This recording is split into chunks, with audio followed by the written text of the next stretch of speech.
क्रिस्त में अति प्रिय माता पिताओं, भाइयों बहनों एवं बच्चों, आज हम लोग चालीसा काल में प्रवेश कर चुके हैं। और चालीसा का प्रारंभ हम लोग राग पुतवार से करते हैं। जैसे मैंने आप लोगों को बताया, राग किससे बनाते हैं मैंने पूछा, आप लोग सही उत्तर दिए कि हम लोग खजूर के पत्ते जो हम खजूर रविवार के दिन उपयोग करते हैं उसी को हम जलाकर राग बनाते हैं। जैसे मैं मिस्सा के शुरुआत में भी मैं आप लोगों को ये भी बताया, हम लोग राग मतलब अपना रूप बदलकर, जो पत्ते के रूप में था उसी को बदलकर हम लोग राग में रूप में बदल जाता है। उसको हम देखे हैं, जब राग में रूप में बदलता है कि वो नया रूप ले लेता है, रूपांतरित हो जाता है। उसी प्रकार हम लोग रूपांतरित होने के लिए हम बुलाए गए हैं। हम राग को इंग्लिश में क्या कहते हैं? आश कहते हैं। ये आश का स्पेलिंग बताइए। ASH। ये तीन में कुछ छिपा है, उसी को मैं बताना चाहता हूँ। आश, ये मतलब आर्म्स गिविंग, इसका विस्तार रूप में देखेंगे। और एस मतलब सैक्रिफाइस, मतलब बलिदान।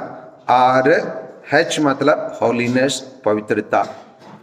आइए, आर्म्स क्या होता है? हमारे पुराना विधान में 4 लोगों के लिए अक्सर दान देने के लिए, भिक्षा देने के लिए कहा जाता है। वो 4 लोग हैं, गरीब लोग होते हैं, अनाथ लोग होते हैं, विधवा लोग होते हैं, और जो हमारे बीच में रहने वाले पराई लोग होते हैं, जो गैर ईसाई है और जो जिनको कोई कुछ करने वाला कोई नहीं है, उन लोगों के लिए आर्म्स देने के लिए कहा जाता है। इसको कैसे करें? फास्टिंग करके, उपवास करके करने के लिए हमें बताया जाता है। ये इसी को करने के लिए हमको जो लोग शास्त्री लोग, क्या मतलब विद्वान लोग, जो बाइबल के विद्वान लोग रहते हैं, उन लोग ये बताते हैं 3 T को अपनाना है। अगर आर्म्स देना है तो हम 3 T को अपनाना है। क्या 3 T को अपनाना है? कि अपना समय देना है, टी फॉर टाइम, समय देना है। और T फॉर टैलेंट, अपना प्रतिभा का, अपने योग्यता के देना है। T फॉर ट्रेशर, अपने खजाना, अपने ट्रेशर खजाने से हम कुछ देना है।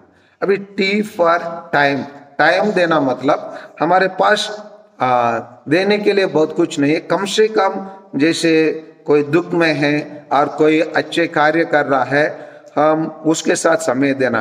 अक्सर हमसे प्रश्न करते थे, आप क्यों इस कार्यक्रम में नहीं आए? हम क्या उत्तर देते हैं? मेरे पास क्या नहीं है? समय नहीं है। इसका मतलब हम क्या करते हैं? हम बलिदान नहीं करते हैं, उपवास नहीं करते हैं, हम दूसरों को समय ना देने से हम पीछे हट जाते हैं। ऐसे करने पर हम प्रभु यीशु को पूर्ण रूप से पालन नहीं करते। अब दूसरा होता है टैलेंट्स मतलब क्या है? उदाहरण के लिए मैं बता रहा हूँ। हमारे पीयूष भैया के पास कुछ टैलेंट्स है। जैसे हमारे पास बिजली का कुछ समस्या हो जाता है या गाड़ी चलाने की आवश्यकता होता है, वो अपने टैलेंट्स का उपयोग करता है आके हमारे लिए वो बिजली का कार्य। उसके पास जो प्रतिभा है, अपना प्रतिभा को दूसरों के लाभ के लिए वो क्या करता है?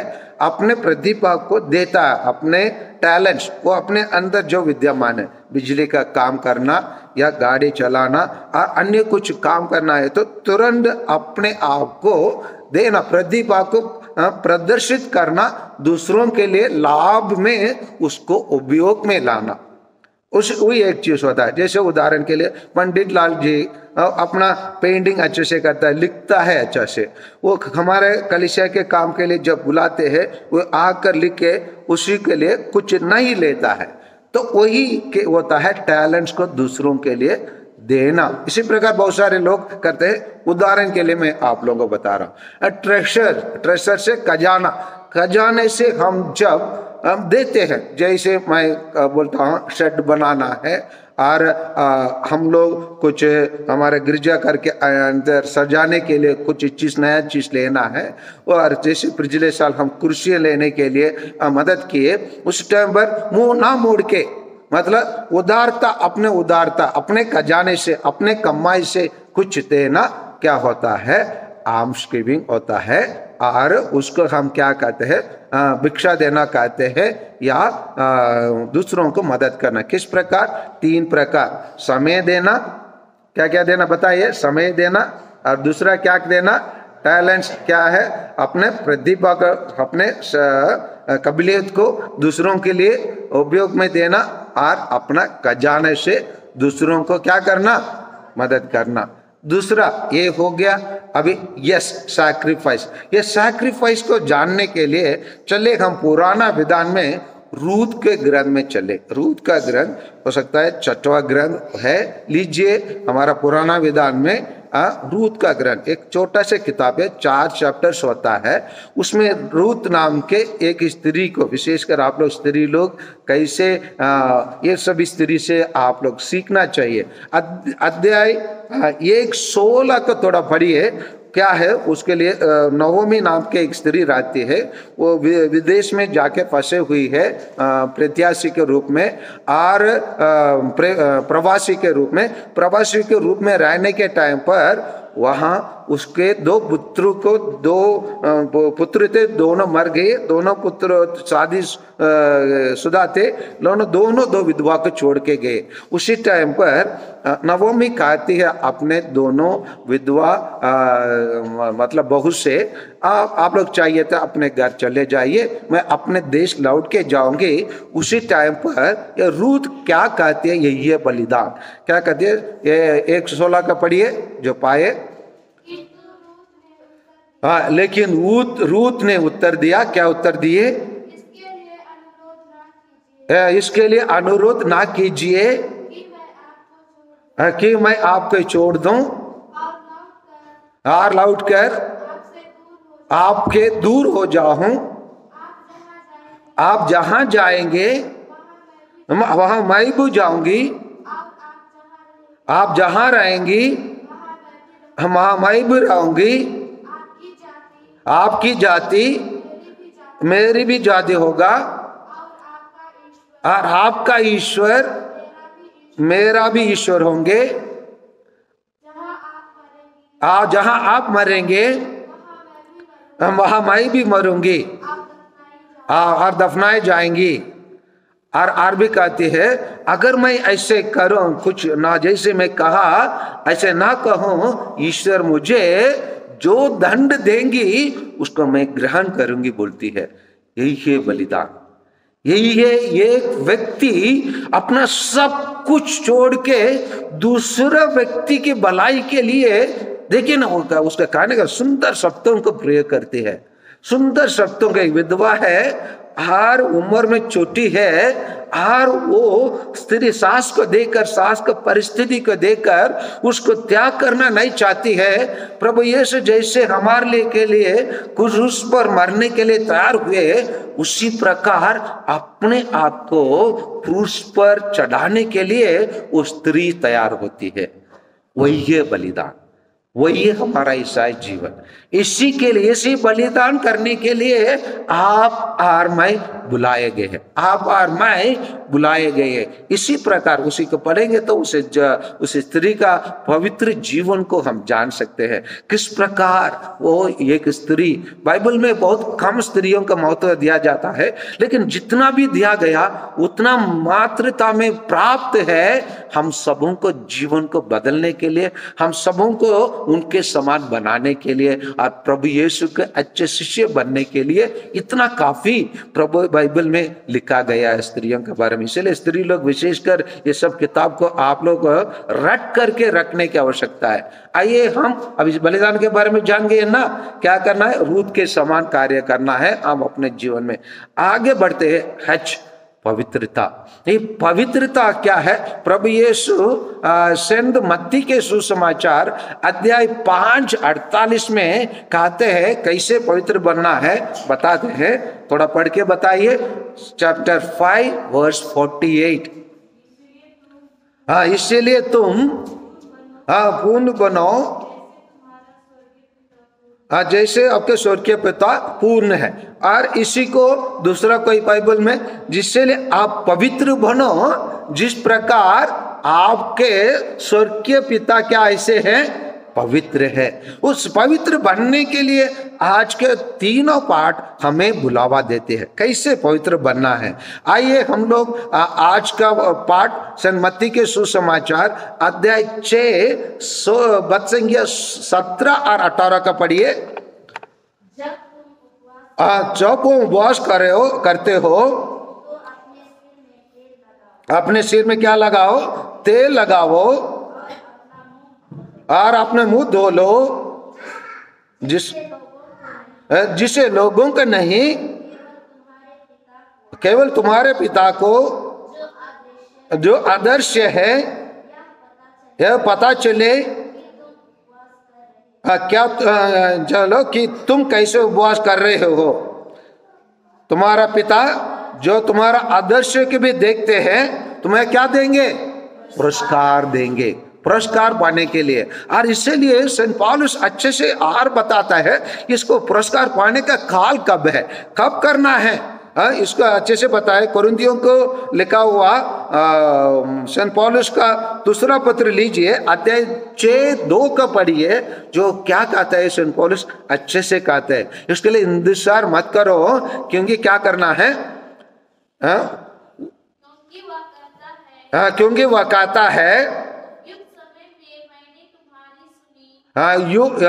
उपयुक्त समय में मैंने तुम्हारी सुनी है, कल्याण के दिन में मैं तुम्हारी सहायता की है ली है। देखिए अभी उपयुक्त समय है। अभी मतलब ये 40 का टाइम, ये 40 का टाइम है, उपयुक्त समय है, राइट टाइम। गवाएंगे नहीं, गवाना है क्या? नहीं गवाना है, उपयुक्त समय है। अभी कल्याण का दिन है, कल्याण पाना है तो अभी कल्याण का दिन है। कल्याण के दिन कैसे उसका देखने के पहले हम लोग संत नबी योएल के ग्रंथ में अध्याय 12-13 में कुछ लिखा है, उसके पढ़ लेता हूं। अपने वस्त्र फाड़ कर नहीं बल्कि हृदय से पश्चाताप करो। जब आप अपने वस्त्र का फाड़ के नहीं अपने हृदय से पश्चाताप करते हैं।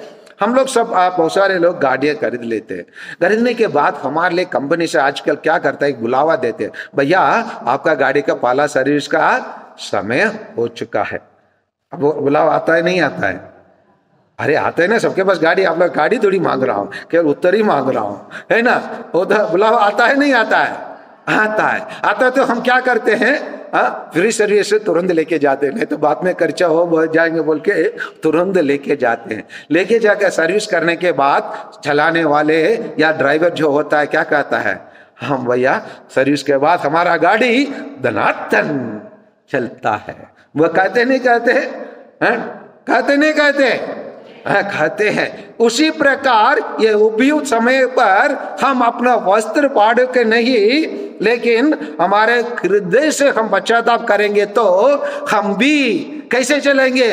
धनातन। किसके साथ? ईश्वर के साथ। इस अभियुक्त समय पर हम ईश्वर के साथ चलेंगे। जिस प्रकार रूत अपने सब कुछ त्याग करके अपने सास के लिए अपने जीवन को पूर्ण रूप से अर्पित किया, उसी प्रकार हम प्रत्येक जन लोग अपने सब कुछ को, अपने समय को, टाइम को, अपना टैलेंट को, प्रतिभा को, अपना ट्रेजर को, खजाना को हम ईश्वर के लिए पूर्ण रूप से समर्पित कर वही प्रभु यीशु जो 40 दिन 40 रात प्रार्थना किए अपने मिशनरी कार्य शुरू करने के पहले, करने के बाद पूर्ण रूप से अपने आप को क्रूस पर बलिदान किया, उसी प्रकार बलिदान के रूप में करेंगे। करने के टाइम पर ये पुरोहित लोगों का एक काम भी होता है, उसको भी मैं आप लोगों को पढ़ के बता रहा हूं। वो भी संत योएल का ग्रंथ में अध्याय 2 वचन संख्या 17-18 में लिखा है। क्या लिखा है, क्या लिखा उसको मैं पढ़ के बता रहा हूं। प्रभु ईश्वर की सेवा करने वाला याजक, उस दिन याजक, इस दिन इन दिनों में पुरोहित। कौन? हम पुरोहित लोग और सिस्टर लोग। इन लोग क्या करना है? याजक मंदिर में वेदी के सामने खड़े होकर, मतलब मंदिर में रहते हुए रोते हुए मतलब कष्ट झेलते हुए, मतलब इन अभियुक्त समय पर इस प्रकार प्रार्थना करे, हे प्रभु अपनी प्रजा पर दया कर, अपने लोगों को अपमान ना होने दे, राष्ट्रों में उनको उपहास ना होने दे। गैर यहूदी शब्द को हमारे भारत देश में इस प्रकार लगाने के लिए मैं कोशिश करूंगा, गैर ईसाई यह ना कहने पाए कि उनका ईश्वर कहाँ रह गया। ये कष्ट के समय पर, ये 40 के टाइम पर, ये दुख के घड़ियों पर कह रहा है, कहने पर उन लोग बोलने को मौका ना मिले, तब प्रभु ने अपने देश की स्तुति ले और अपनी प्रजा को बचा लिया। इस प्रकार ये 40 काल में प्रभु ईश्वर हम प्रत्येक जन को अच्छे से अगुवाई करे, अपने प्रभु पुत्र प्रभु यीशु के समान हमको उस सत्य के मार्ग पर ले चले। आमीन।